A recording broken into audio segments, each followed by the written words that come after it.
Well, this is gonna start off janky, but we gotta do it. I'm about to start a YouTube series of me just talking shit. This is also the continuation of the Sage Speaks podcast. Okay, so if you like the podcast, if you like the first few episodes, which there weren't many, because I kind of started it at the beginning of a pandemic, which I didn't know was gonna turn into a pandemic or whatever. Anyway, no need to explain. We're here now. So here we are, episode 6 of Sage Speaks podcast, and this podcast episode is going to focus on age and the problem of age. I like talking about history. I like science. Age to me presents a huge problem. Um, Aging, the idea of getting older or being younger or older than this or that.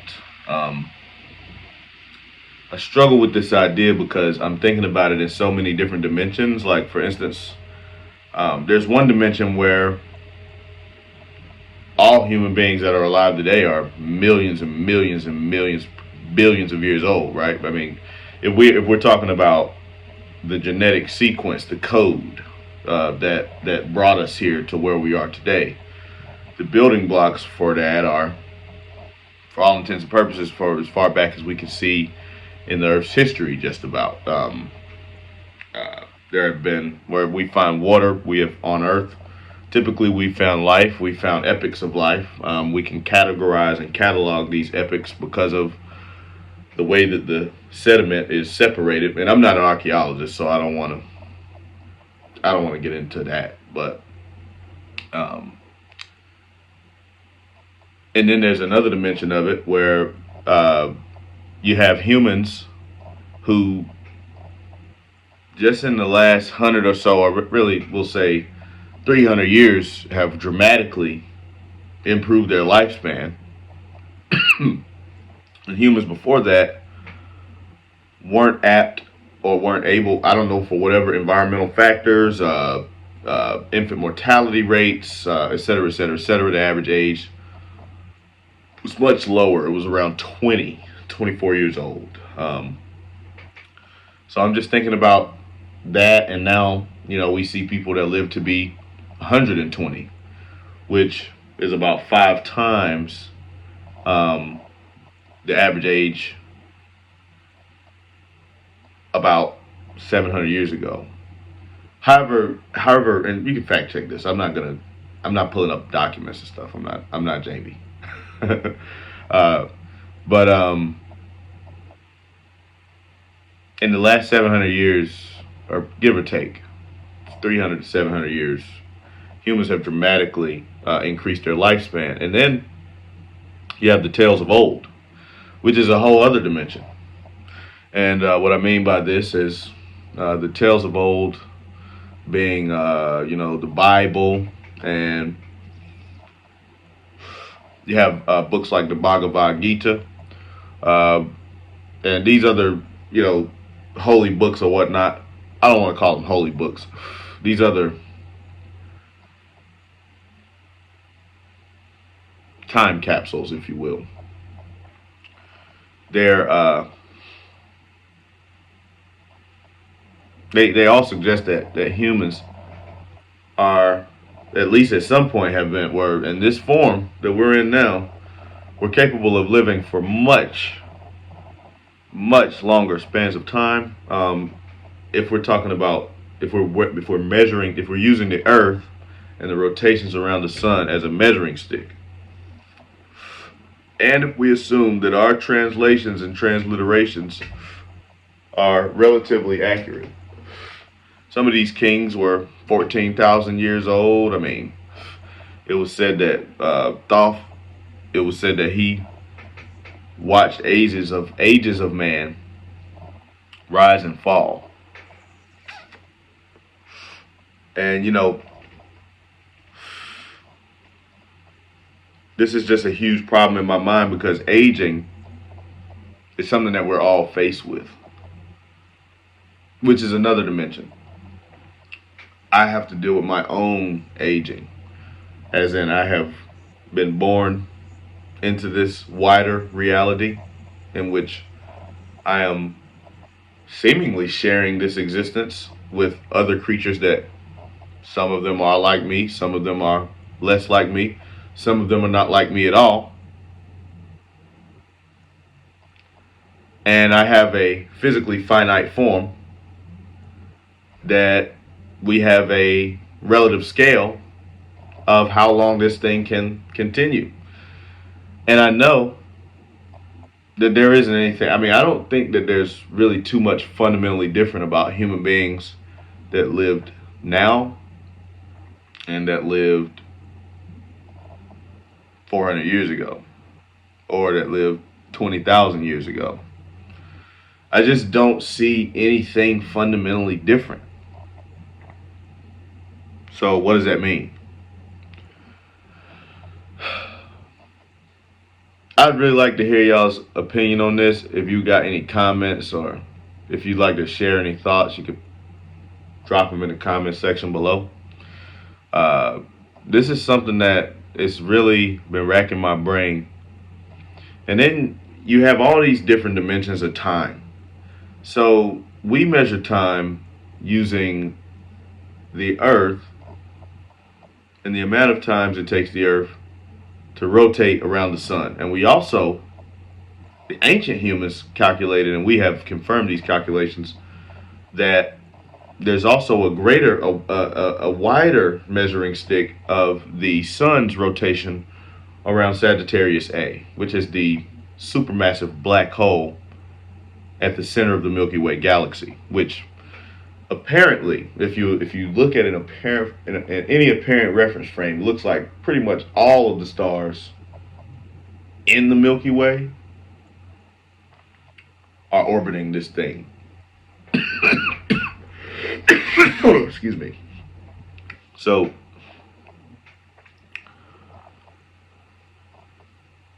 and that takes, I mean, it takes something like 25,920 years or something like that. Again, I'm not Googling this. Y'all can get on Google and do the Googling and all that if you want to fact check me. But they call it the Great Year, and it's about 26,000 years. It's a precession. So the Earth, it's like the way that the Earth, they were able to, the ancients were able to calculate the way that the Earth wobbles in relation to these different constellations in the sky, what they just basically were seeing. And in order to calculate or backwards calculate 25,000 years, 26,000 years, I think that would take a significant amount of technology. Maybe I'm wrong. Maybe I have no idea what I'm talking about, but I just personally believe that they may have had some kind of, I'm decoupling technological epics in my mind. Like, I can picture a society that is on the one hand very primitive, but somehow has this super ancient technological relic, or there's these builders that had some kind of technology that was above and beyond the majority of the people that were alive at that time. I'm open to accepting that, only because I see the evidence of it all over the planet. You know, you have pyramids. They're finding more pyramids. I mean, they're finding civilizations, like micro civilizations of just pyramids, like underneath the sand in Giza, and also in parts of South America, in parts of Central America, parts of Mexico. They're finding these, I mean, they can only be described as metropolises that are full of pyramids. Same architecture across the planet. So when you add in all these dimensions, aging is a huge problem. It's a problem that it's difficult. It's difficult for me to grasp what's really happening with that. Like the passage of time, what is that? What exactly is that? and we all have different reference frames. So back to what I was saying, uh, just as a side, this I guess we could use this as an aside from the whole conversation of aging, but it's still a part of the wider conversation. Um, Everything has its own time scale in age in aging in the ageosphere, so to speak. And we're back. Thank you for your patience. I had to step away, and I know I'm gonna botch up this edit, so but I'm gonna try. Um, so in any case, back to what I was saying. Aging has a different. There's a different reference frame for everything that exists. So meaning, like you have a fly, right? So a fly, and again, please fact check me if I'm wrong, but a fly lives out the totality of its lifespan in about a month. It goes from gestation to larva to becoming a actual fly, and then living its entire life and dying within about a 28-day period. Now, to put this into perspective, the human, what we consider ourselves, I mean, that's not even a fraction of the amount of time that humans live. Humans live for eons by comparison. We're like ancient creatures compared to flies. You know, flies just have their lifespan is literally, imagine being born, living your entire life, fall in love, getting married, go to college, break up, get married again, whatever. I don't know. Imagine that all in 1 month. This is just it's an incredibly tough idea to deal with for me. Anyways, I just wanted to share some thoughts, yo. This is the Sage Speaks podcast. I'm gonna keep these short. They're gonna be between 10 and 15 minutes because we can go longer if I get some guests or if people want to really have some conversations. But when it's just me, I'm gonna do it short. I'm gonna do little short bursts. You know what I mean? So appreciate y'all tapping in with me. Sage Speaks podcast, episode 6. Now you get to see it's gonna be a little ratchet at first, but we're gonna get some nice equipment and make it look good and get a big sign. We're gonna do all that. But this is just the growing part, so appreciate y'all support. And if you like this episode and you want to see more of this type of content, you can support me directly at oxbls.com. I will be launching a full section on the website for the podcast. So that's going to be fun. That's coming up. All right, that pretty much wraps up episode 6 on aging. Peace.